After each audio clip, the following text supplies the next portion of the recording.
Today, wrought iron spindles.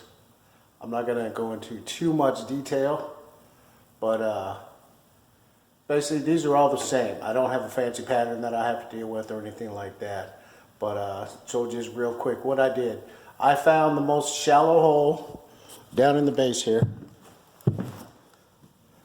Stuck that one in there, hold it upside down, mark it where it needs to be cut. Then you just flip that around. I made all of these the same size. Up underneath here, 100% clear, no color, silicone.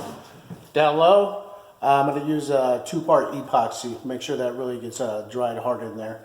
One big thing is, with this pattern, when you go to center that, you want to make sure that you account for the foot here.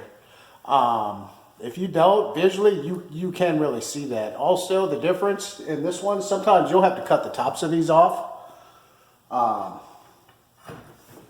These, I'm a pretty good height there. As long as it is within like 1 inch difference between here and between here, then that's good enough. Visually, you don't really see that. So as long as it is within 1 inch, we're good to go.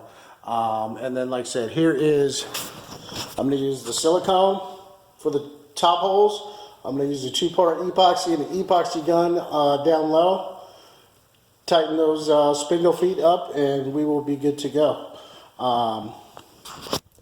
Let me know if you want to go into a lot more detail. Even with the detail, I wouldn't give you exact measurements. Railings are never the same height, whether it's a 1/4 inch or a 1/2 inch, even different from house to house on the same house. And coats are different too. How far apart do your holes need to be? I'm not going to talk about details like that because it may be different where you live. So let me know if you want to see a more detailed version of putting these wrought iron spindles in. It is time consuming. You got to go nice and slow. The epoxy can get real messy on you. Same with the silicone. So, all right then. Have a good one.